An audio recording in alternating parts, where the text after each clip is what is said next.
collaborateur violent de Macron. L'Élysée peine à stopper la bronca. La présidence peinait jeudi à couper court à la bronca suscitée par une vidéo montrant un collaborateur d'Emmanuel Macron frappant un manifestant, qui a déclenché l'ouverture d'une enquête préliminaire pour violence et usurpation de fonction.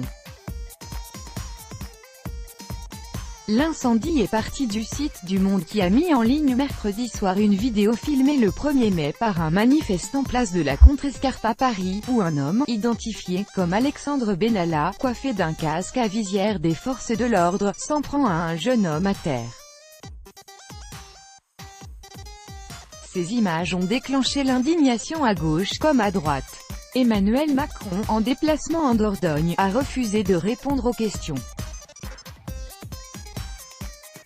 Interpellé par un journaliste lui demandant si la République était entachée par cette affaire, il a laconiquement répondu « Non, non, la République elle est inaltérable ». C'est le porte-parole de l'Élysée Bruno Roger-Petit qui est monté au créneau. Alexandre Benalla, chargé de mission auprès du chef de cabinet de la présidence au moment des faits, a rapidement reçu la sanction la plus grave jamais prononcée contre un chargé de mission travaillant à l'Élysée, a-t-il fait valoir.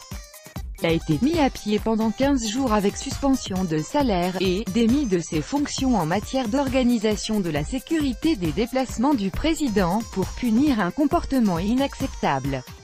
C'est un dernier avertissement avant licenciement, a souligné M. Roger-Petit. Personne n'est protégé dans ce pays, quel que soit son statut, a insisté le délégué général de La République En Marche, Christophe Castaner.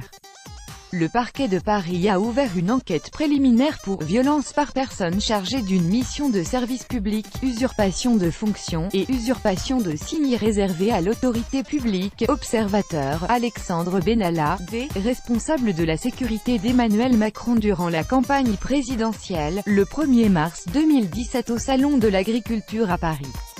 Copyright AFP, Lionel Bonaventure. La préfecture de police a souligné de son côté que « il n'est pas rare qu'elle accueille pour de courtes durées, des personnes extérieures, qui sont alors équipées de casques et gilets pare-balles mais doivent se cantonner à un rôle d'observateur ». L'entourage du ministre de l'Intérieur Gérard Collomb ne faisait aucun commentaire. À l'Assemblée nationale, la ministre de la Justice Nicole Belloubet a évoqué des gestes absolument inadaptés. Selon Bruno Roger-Petit, Alexandre Benalla avait été autorisé, à sa demande, à observer les opérations de maintien de l'ordre pour le 1er mai, sur un jour de repos. Mais en participant, physiquement, il a largement outrepassé cette autorisation, et a été immédiatement convoqué par sa hiérarchie.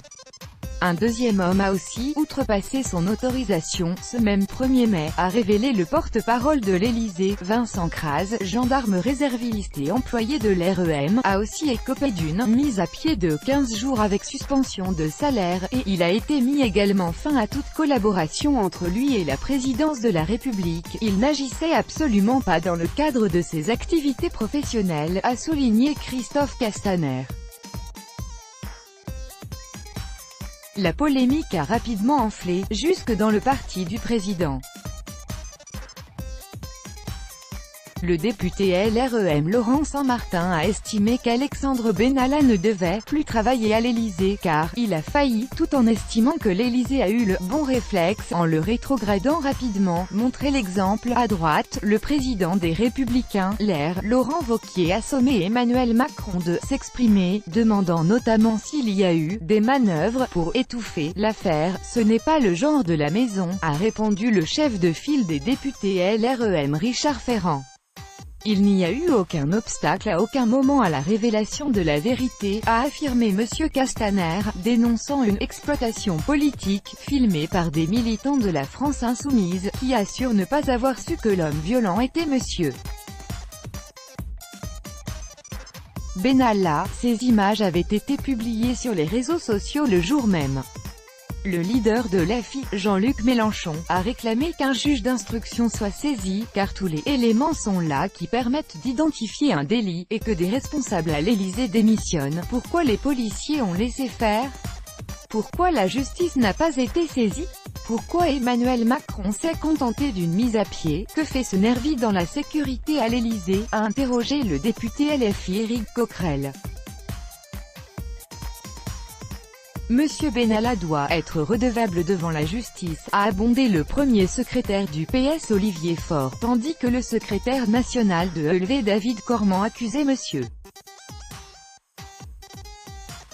Roger Petit de couvrir, de fait, les actes des membres du cabinet présidentiel. Le porte-parole du Rassemblement National, RN, ex-FN, fermante Sébastien Chenu a vu dans tout cela un signal de déconnexion totale d'Emmanuel Macron et sa cour avec les Français, estimant aussi que cette affaire fait mal aux forces de l'ordre. Quand on est à l'Élysée, on doit montrer l'exemple et aujourd'hui le sentiment qu'on a, c'est qu'à l'Élysée on se croit au-dessus de tout, a résumé M. Vauquier.guy-vm-jury-grd/chr/cb tous droits de reproduction et de représentation réservés. Copyright 2018, Agence France Presse.